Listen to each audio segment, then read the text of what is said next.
Good evening and welcome to Epiphany, our post-Christmas episode of the Organist Entertains. And if my numbering is not gone off, we are at episode 85. And tonight, before we begin, we want to wish for tomorrow a very happy 70th birthday to our friend of the Organist Entertains, the Reverend Tony Newnham. And Tony has a couple of requests tonight, and that's only fitting, since it is his 70th birthday tomorrow. So happy birthday tomorrow, Tony, from all your friends here at Bellshill and wider afield as you celebrate this milestone birthday. Happy birthday. We begin with one of your requests tonight. It's a hymn which is going to feature at least twice. However, if you number things like me, it will appear 2.5 times. Tony's request, which kicks us off tonight, is that Epiphany hymn, Brightest and Best, of the Sons of the Morning, set to the tune Epiphany. It's a hymn which I am sure will feature on many of our praise lists, Sunday past or Sunday coming, or in fact tomorrow if you are celebrating Epiphany on the Feast of Epiphany. It's a wonderful hymn which we don't sing all that often nowadays up north, Tony, so I'm so glad that you've requested. Brightest and Best of the Sons of the Morning, to the tune Epiphany.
Sticking with Brightest and Best of the Sons of the Morning, we now delve into two other books. We are going to hear a couple of verses to the tune Was Liebet, which is set to Brightest and Best of the Sons of the Morning in CH4. And we're actually having Brightest and Best of the Sons of the Morning this coming Sunday when we think about the Epiphany here at Bellshill Central. The words are, of course, by Reginald Heber, and the tune Was Liebet is from a melody from Reinhard Oettingen of 1754 and harmonised by Rafe Vaughan Williams. Once we've heard a couple of verses to the tune Was Liebet, we are going to hear it to the tune which we know in Bellshill. The tune is Springfield, and the music is by Henry John Gauntlet. In fact, it's almost a year ago now since our virtual choir here at Bellshill Central sang Brightest and Best of the Sons of the Morning to the tune Springfield, and that was our first virtual choir effort. So hopefully all those who joined in a year ago will look out their music which was sent out and sing up and sing their parts. In fact, because it was our first virtual choir item, I know all four parts: soprano, alto, tenor and bass. However, I have a bit of a head cold at the moment, so perhaps I'm more of a double bass rather than an alto, a tenor or a regular bass. However, this wonderful Epiphany hymn comes back yet once more. A couple of verses to Was Liebet and then all of the verses to Springfield. Brightest and Best of the Sons of the Morning, takes 2 and 3.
Moving on, we have another hymn suitable for Christmas and Epiphany.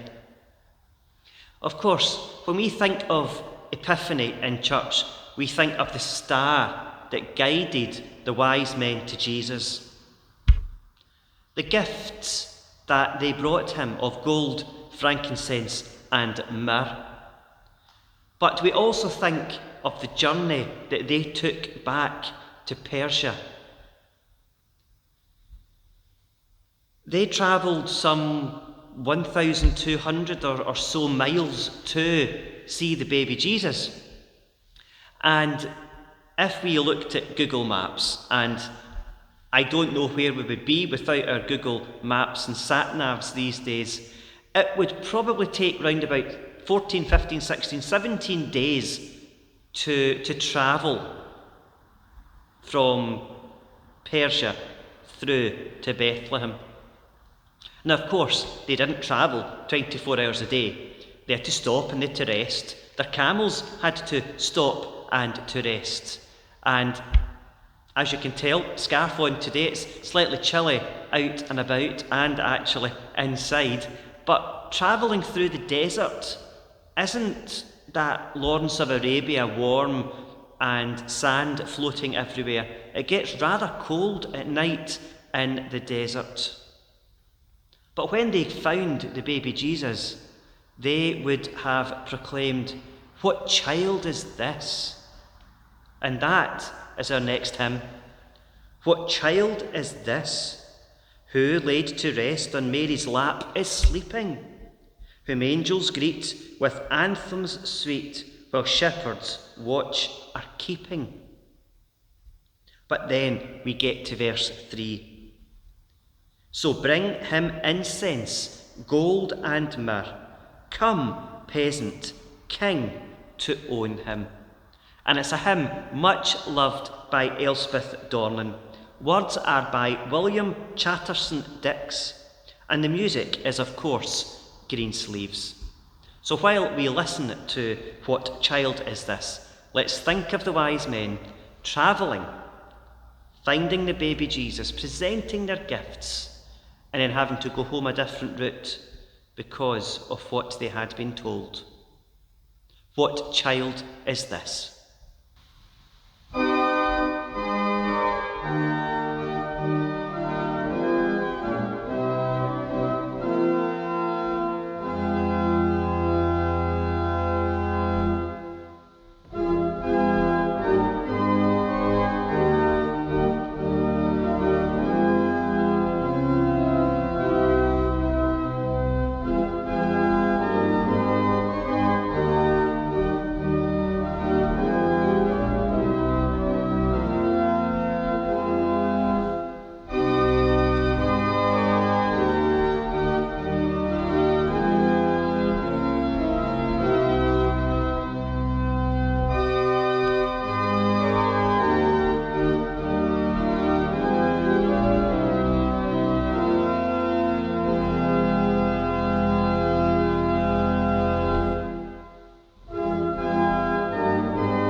We Three Kings of Orient Are is our next hymn.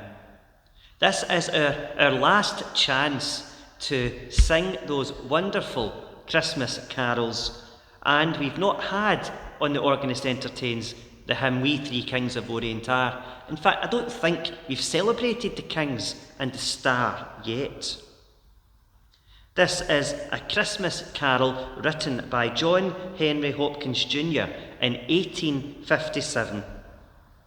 And at the time of writing his carol, he served as rector of Christ Church in Williamport, Pennsylvania. And he wrote the carol for a Christmas pageant in New York City.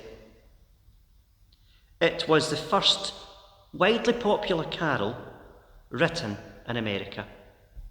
So enjoy We Three Kings of Orient Are. I know my fingers get carried away at times with little running notes and stuff. However, it is a lovely, jaunty hymn.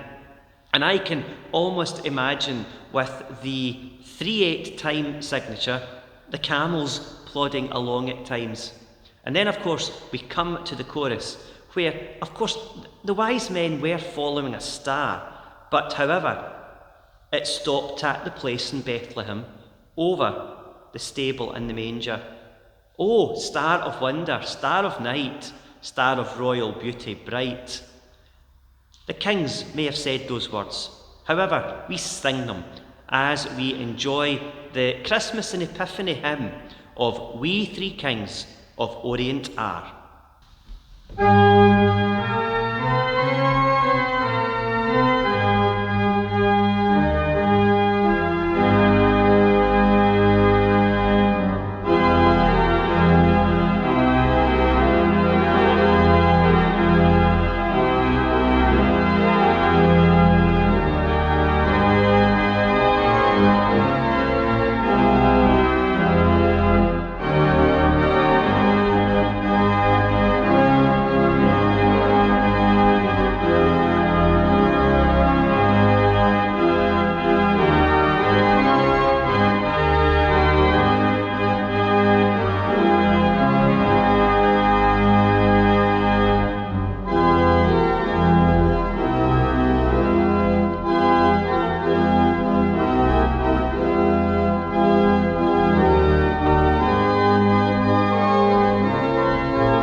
Another great carol now we have.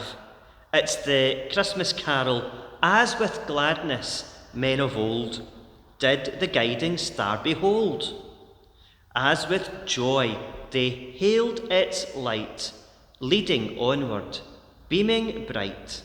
So, most gracious Lord, may we evermore be led to Thee. It's a wonderful Christmas carol which we've all sung at Christmas services and at nativity services and carol services. It is, of course, words by William Chatterton Dix, who incidentally wrote, What Child Is This? The hymn is called Dix, and it's from the Chorale by Conrad Kocher. We are all going to be familiar with the David Wallock's last verse, with its rising descant. However, we're not going down the David Wallock's route tonight with As with gladness men of old. We're going down the route of Nowell Rosethorn. I know it's still not going to please some of our part singers that I'm going off in one on the last verse, but it would be remiss of me to have this last delve into Christmas carols and not enjoy myself a little. So we have a last verse, which I will play for you all to sing in unison. However, I am more than sure that there will be a couple of part singers out there battling on regardless of what the organist is playing. As with gladness men of old did the guiding star behold.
Now, before we take a pause to hear an organ item based on a tune of an Epiphany hymn.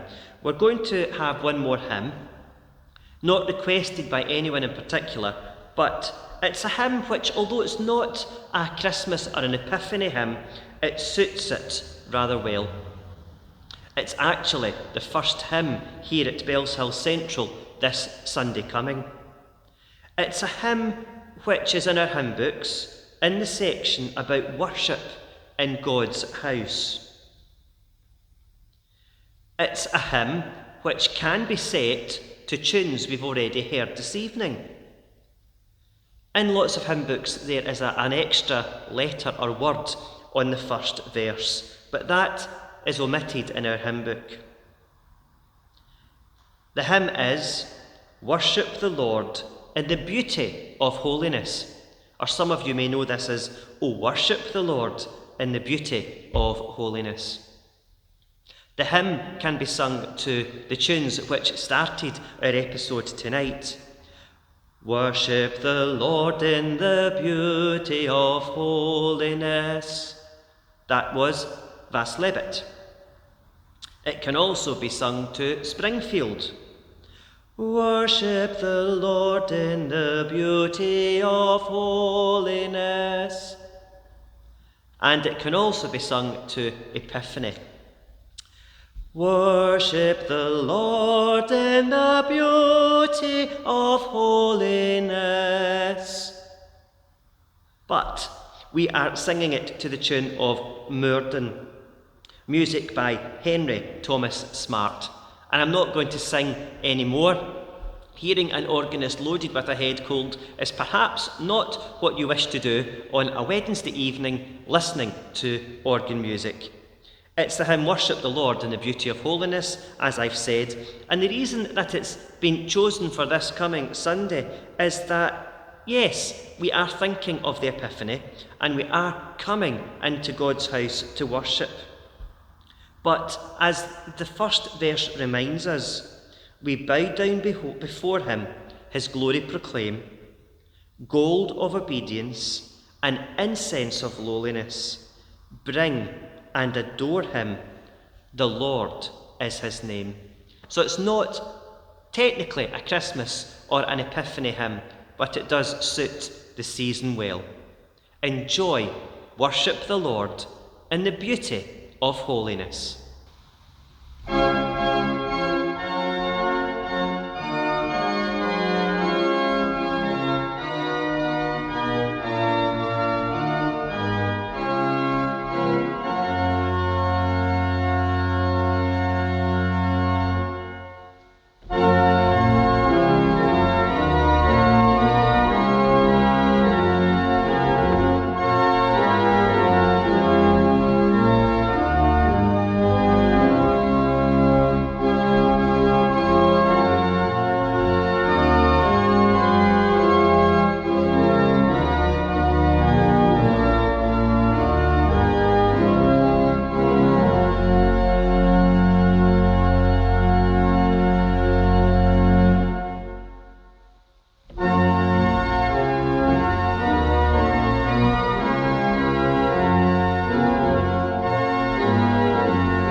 Now, before we move into our final section of carols tonight, we have an organ piece. I wondered whether I should play something loud or something a little bit more responsive, reflective. I went for quieter, responsive and reflective. There is a carol called Bethlehem, a noble city, has been blessed beyond compare, for the gracious God of heaven once became incarnate there. The remaining verses, translated by Edward Caswell, talks about fairer than the sun at morning was the star that told of his birth. It says, from the east came wise men of wisdom, bringing treasures prized of old, gifts of incense, myrrh and gold.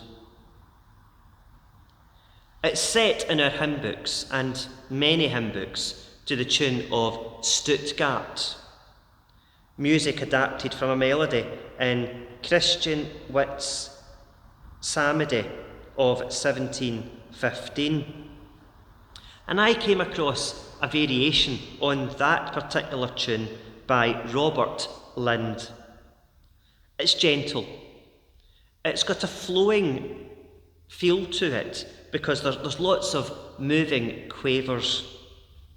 There's a middle verse where the tune is played in the left hand by a solo horn stop accompanied by the quieter diapasons before moving into a slightly louder but not too loud final variation.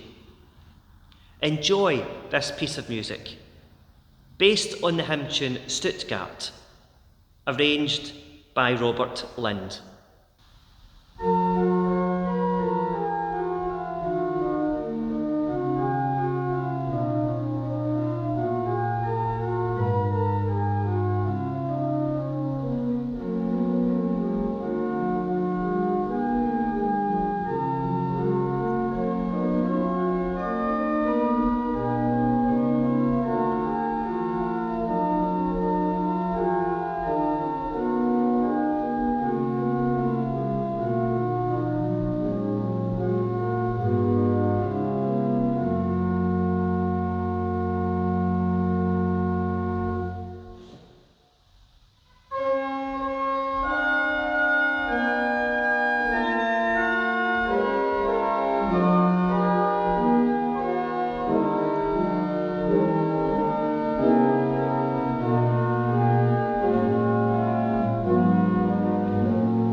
In our last section of hymns tonight, we have two more modern Epiphany carols.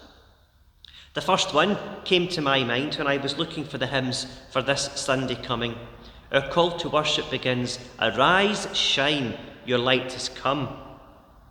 Which made me think of a Christmas hymn, song, which I remember singing at high school as part of the Clyde Valley High School choir, and it was something we did in the main auditorium for Christmas, and it was Graham Kendrick's Make Way for Christmas, which has things in it such as "From heaven you came, helpless babe, at this time of giving, and arise, shine, your light has come."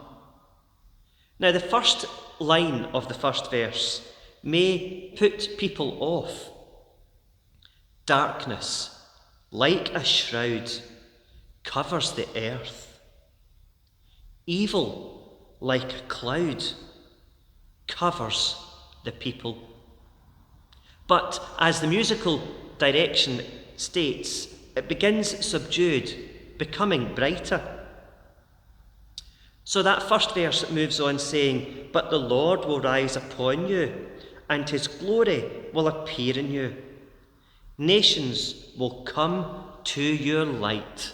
And then we have the chorus, "Arise, shine, your light has come. The glory of the Lord has risen in you.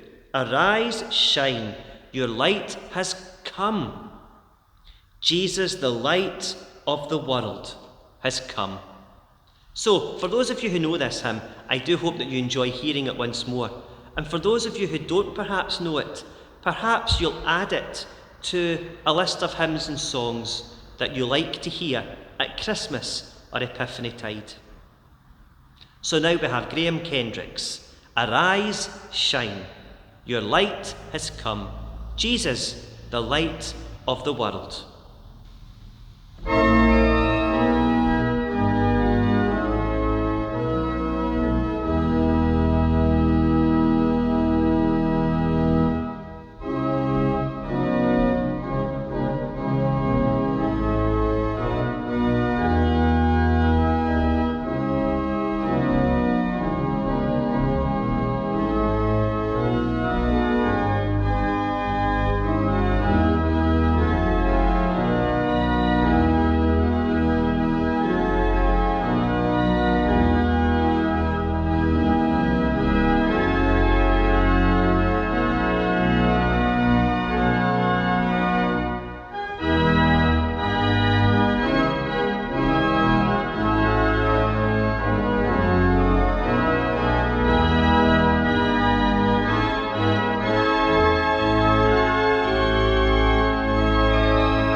Our penultimate hymn choice tonight comes from tomorrow's birthday boy, the Reverend Tony Newnham. It's the hymn, Light Has Dawned, that ever shall blaze, darkness flees away. Christ the light has shone in our hearts, turning night to day. It's perhaps not your traditional Christmas or Epiphany carol, however, it does fit quite nicely. Tony has used this particular hymn, with its lyrics by Graham Kendrick, at many services of lessons and carols. We do remember that our church calendar begins just before Christmas. And before we know it, we've reached Easter. And the last verse of this particular hymn reminds us of that. Blood has flowed that cleanses from sin. God his love has proved. Man may mock and demons may rage.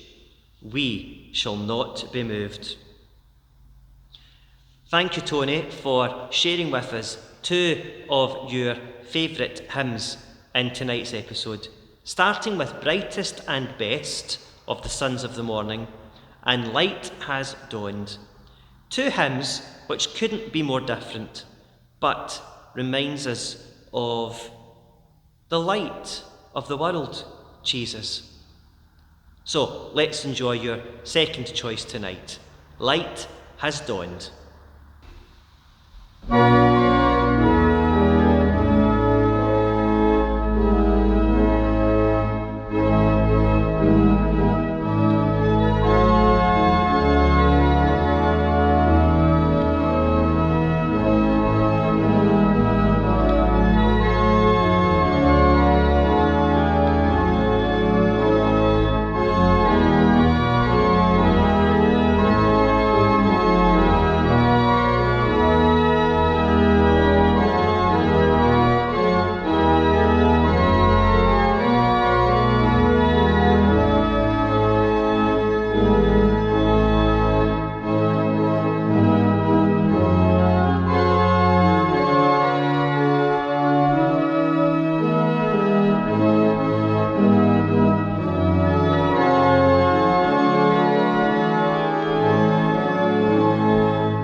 Well, folks, we have held off with one of your favourite carols, To the End Tonight.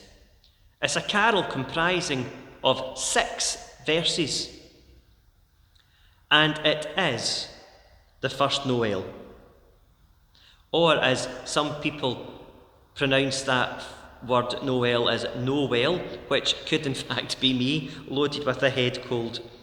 It's an English traditional Christmas carol with Cornish origins, most likely from the early modern period, although possibly earlier. In its current form, it was first published in 1823. Noel is an early modern English synonym of Christmas, from French Noël, the Christmas season, ultimately from the Latin natalis, day of birth.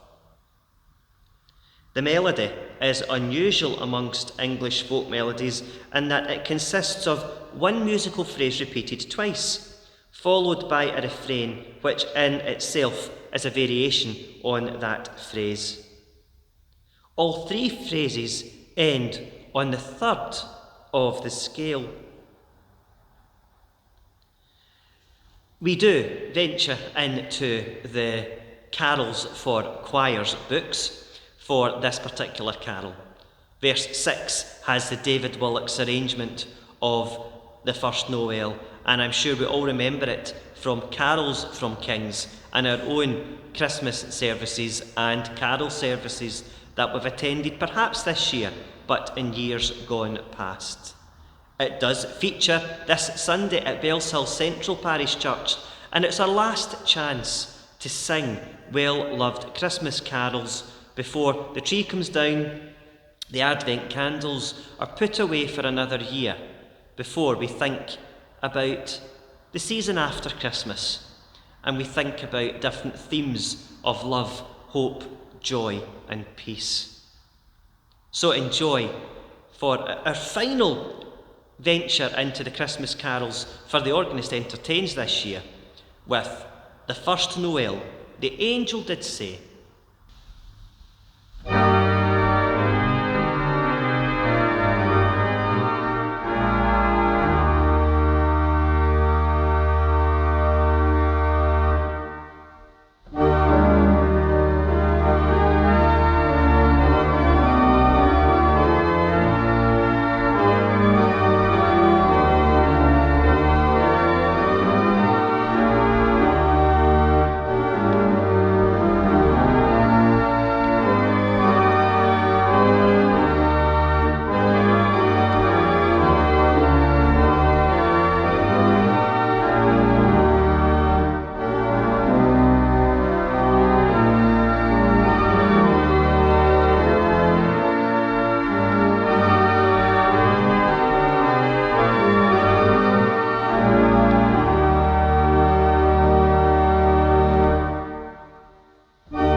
Well, thank you for joining me tonight in episode 85.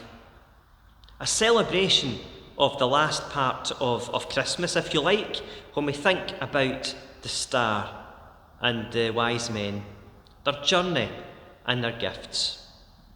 I trust that you've all enjoyed your Christmas celebrations, perhaps a little bit more subdued than previous years, but perhaps a little bit more joyful and connected than the previous year.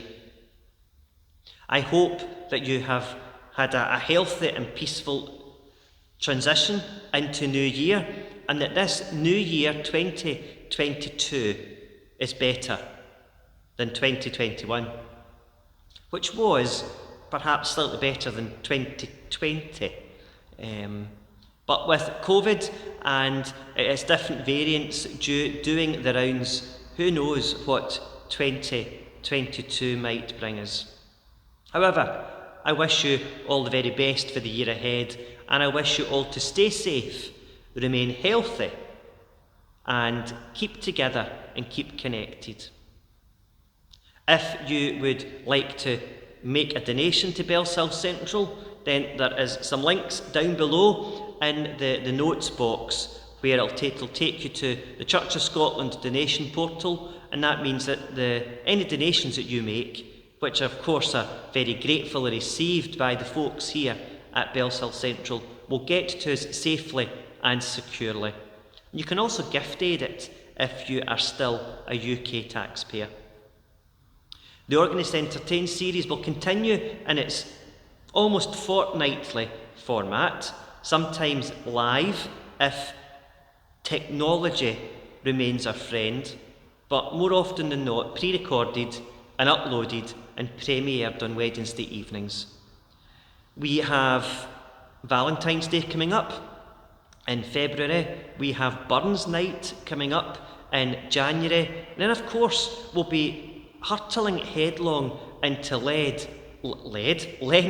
Passiontide and Easter. So there's lots of things coming up which may get your thought processes flowing with particular hymns and requests for a particular church season, or just because it may be a favourite hymn.